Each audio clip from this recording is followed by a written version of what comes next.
Before we get into this video, I want to say thank you to our sponsor, HelloFresh. Today we are cooking beef and cheese tostadas for the whole family. As you guys know, HelloFresh has been a sponsor for a long time on this channel, and that's because we've been using HelloFresh for a really long time. We really like HelloFresh. HelloFresh pre-portioned ingredients mean there's less prep for you and less wasted food. Look out for many more quick and easy meal solutions like oven ready and 10 to 20 minute meals. And HelloFresh's selection of tasty extras is getting bigger and better each week, featuring quick breakfasts and lunches, additional protein, savory sides, and drool-worthy desserts. They make it super convenient for you. You can change your delivery days, you can change your food preferences, or you can even skip a week whenever you need. HelloFresh is committed to making fresh and delicious food available now more than ever, and has taken extra steps to make sure their employees and their customers are safe.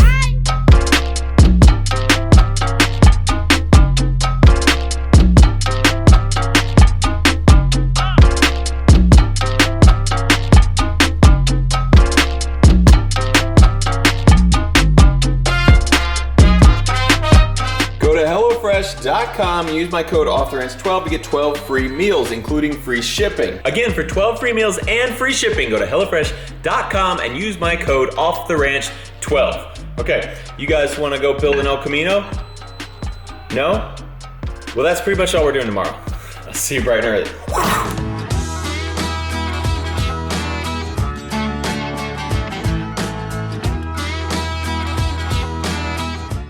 Welcome to Off the Ranch. Welcome to Demolition Wrench. Whenever I say it really fast, people are like, it's not Demolition Ranch, Matt. I know, it's Demolition Wrench, like a wrench. We're here with the beautiful El Chromino, and I really like the look of no hood, but it's kind of, there's a lot of stuff in here that's not chrome, and I don't want anyone to see that, you know?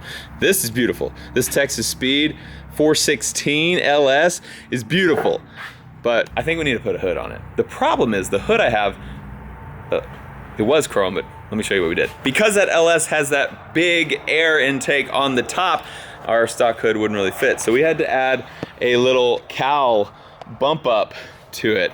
Look how good that looks. And our hood also didn't fit because the exhaust pipes used to come out right here, which we had these little slits in the hood on both sides. Now they come out here. So we've cut the hood, so now the exhaust pipes will fit as well. The only thing left to do on this hood is to paint her chrome. So we're gonna get this thing chrome real quick.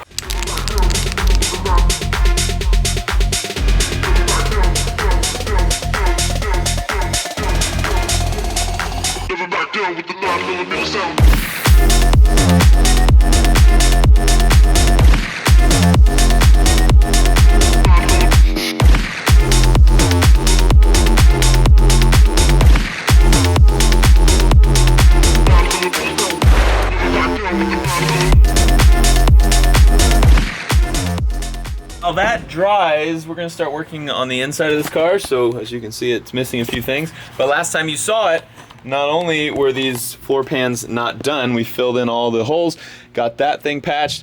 Well, it also wasn't chrome. Now it's beautiful chrome floor pans. We're gonna have no sound insulation, no carpet in here. This is straight, serious race car. Seriously chrome race car. But we gotta get our seats bolted in, get our harnesses. So we need the big bar that goes behind that secures our harnesses bolted in. Actually had Brandon from CB Welding come up and weld me a nice secure bar so that we know we're gonna be safe in this thing. We're gonna get all the interior put in today, so this thing should be ready to drive once again. Here it is. He made this thing, bolts in, 4 bolts on each side, and then these are where our harnesses will hook, and this thing goes straight across the back. Very sturdily welded by our good friend Brandon. So this goes in like this, hooks to both sides. Just start low. Oh, we gotta squish it in. Slide it up. Yep. Yeah. Okay, you can see how it fits perfectly in this little spot here. We got 2 bolts going through there. We're gonna put this on the outside to secure it with a washer, a lock washer, and a nut. And then we have the same thing on that side, and then mirrored over here on this side. Oh yeah. Nice. I'm a little bit curious if this thing will be a good drag racer car. It probably would because of the rear end we have in it, and the transmission we have in it, and the engine is gonna be great, especially later on once we do some more things to it. But the problem is this is an old rusty car, and it seems kind of sketchy to like get it up to 130 miles an hour or something, or faster. So I don't know, we We may later put an actual like roll cage in here so we can actually go fast in it. Right now it's just a burnout car where we max out at like 20 miles an hour. But our wheel speed, it's gotta be like 3,000 miles an hour. So these are all kind of tight on the other side to get to. I can turn them from this side. Once they're in though, they are gonna be solid. So we held in by 8 grade 8 bolts and backing, big thick backing plates on all of them. So we should be pretty solid on our harnesses. Keep me securely in these Corbeau race seats. Someone had cut this originally for a speaker up here. Just a darn shame that someone would mess with a classic Chevrolet muscle car like that, and just really sacrilege, in my opinion, to do anything like that to a car as beautiful as this. All right, almost done getting this thing all tightened down. And then I remembered I have one more thing I need to paint chrome. One second, let me get this in here. That ain't going nowhere. Currently, we have headlights, but they're very dim when working, and they're not actually hooked up right now. So I thought it'd be cool to just hook a light bar up. Plus we have this Texas flag light bar. You can see the blue and the white and the red. The problem is all this is black. It obviously needs to be chrome.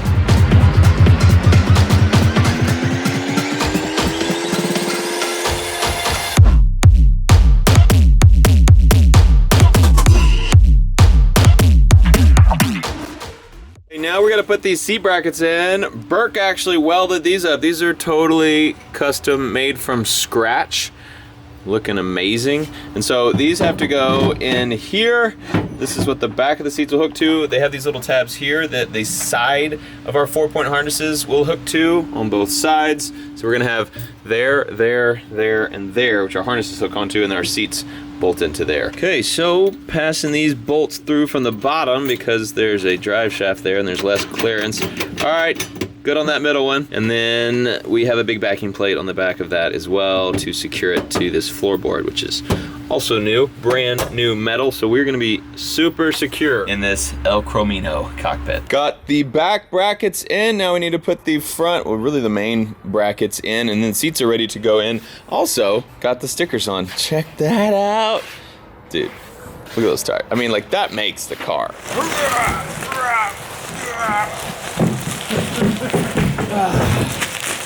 Got it. Okay, we have our seat here. I need to take these out. And we are going to put these sliders on there. Oh, but I need a new battery. Damn it. Dang it. Back in business. Then we throw these sliders on there. So then we need to bolt this to it. This is all a homemade from scratch piece as well. We've got threads in those fittings there. Straight up through here. And then we put the whole thing in here. And bolt her down. Seats in. No rattling around. It is bolted firmly in, and it's got sliders. So this is the passenger side, but assuming that we had the driver's side done too, this is where Meredith would sit when she does a burnout. There's where I would sit. There's where Cletus would sit. Okay, we got this driver's seat in now. Oh yeah, I feel the power already. Okay, everything worked good. Sweet. Both seats sitting in here in the El Chromino, so me and Mary can go out on like a date night or something. Like, I can take her to the movies and we'll just be like blah blah blah blah blah, and she'll be like, Matt, I love you so much. That's probably how it's gonna go down. Now, are you ready? Oh my gosh, you're beautiful. Yes, hood is ready. We're gonna put it on. How is our alignment here? It's actually the first time the hood has, it's not perfect, but yeah. Cletus put this O2 sensor in the absolute worst spot. Blame him for that, so we had to cut out the hood around that. It's just a little weight savings though. Man, having that beautiful new shiny chrome sure makes this look old and dingy.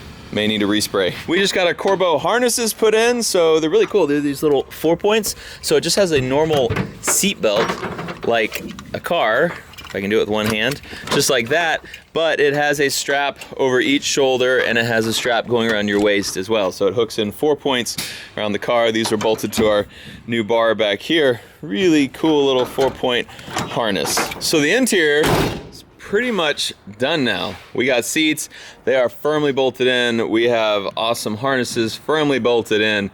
I think we're good there. This is sort of a hazard for anyone walking around the car. Like, these cars, when we go to burnout competitions, will sit out in the open where like public can walk past them. And this is like a razor sticking out. So like if you were bumping up against it or someone touches it, and could cut them pretty bad.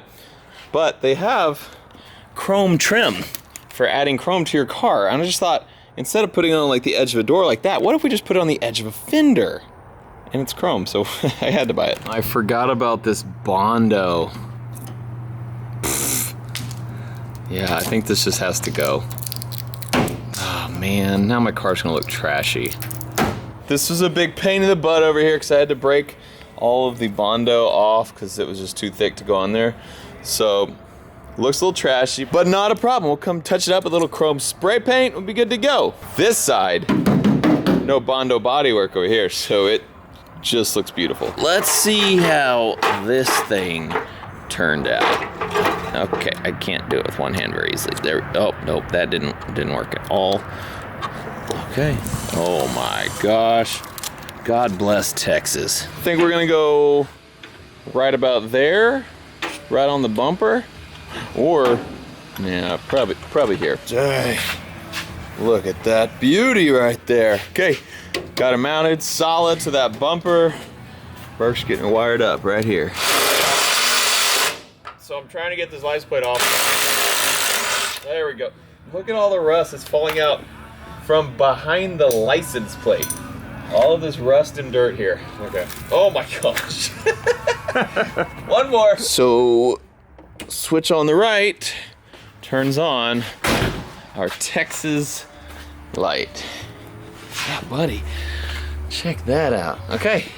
We got lights. The last thing to do is we need to bleed the brakes. We only have front brakes hooked up in this car because it is made to be a burnout car. All right, I'm ready when you are. So I'm gonna pump while he opens up and breathes. All right, I'm holding. So I pumped, I have pressure, holding, and he opens up, which lets the pressure out, which is letting out fluid and air bubbles. And I pump it up, get it hard again, if you know what I mean. Okay, it's very boring. I'll be back in a minute. Going up in the lift right now because we're not getting any fluid out of the left side, and I think the right side's also not doing it now, so something weird is going on with our brakes. Here's where our brake lines come down. They used to connect to the rears. We have no brakes on the rears, so we're gonna open these up and see if we can figure out if there's a blockage in the line, because something's not acting right. We're draining it. This is on the master cylinder side that we're draining right here.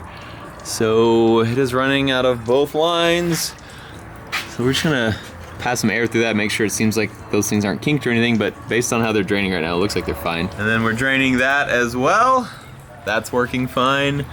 Yeah, it's draining just out of the caliper, so we need to figure out maybe these lines are just plugged. Okay, so we're spraying up the tube. It should be coming out here. It's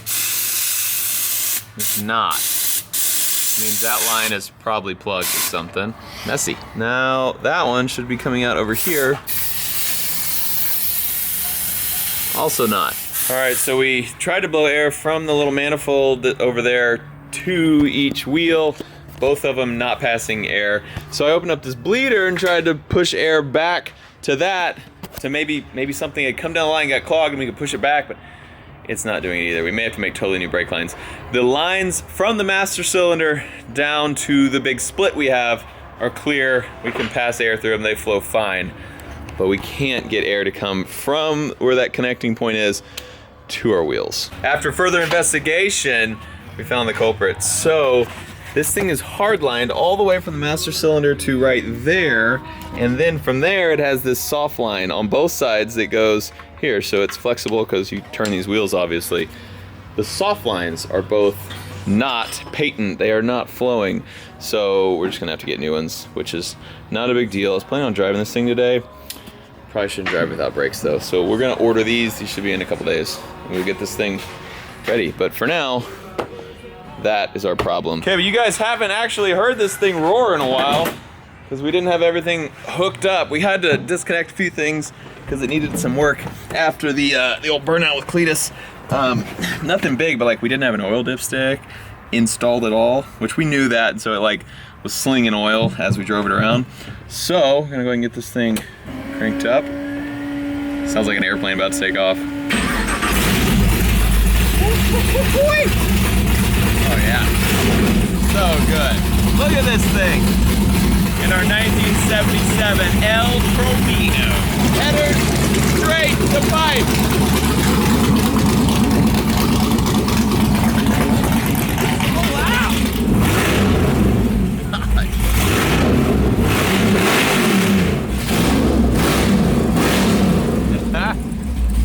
That's crazy. Okay, so we're gonna be working on this thing a little bit more, getting the brakes ready, and then it's time for test runs. We just need to like find any other issues we might have because we don't have a lot of seat time since we put this system in there. So I wanna drive it around, get it hot, and make sure we don't have any leaks, we don't have any misfires, make sure the tuning is all good, make sure all of our lines, all of our cooling, all of our brake lines and power steering and everything is good to go under stress so that I don't break immediately when we start doing a burnout in front of a live audience later this month. Oh, Chromino, looking good, soon be looking even better, and then soon after that, I think it's the 20, I don't know, it's coming up late March. We are doing Cleetus and Cars. It got rescheduled because of the inclement weather at the end of February. So, coming up late this month, we're going to Cleetus and Cars, Houston, and we are going to rip the El Chromino. Hope to see you there. Thanks so much for watching this episode of Off the Ranch. I love you, and I'll see you next time.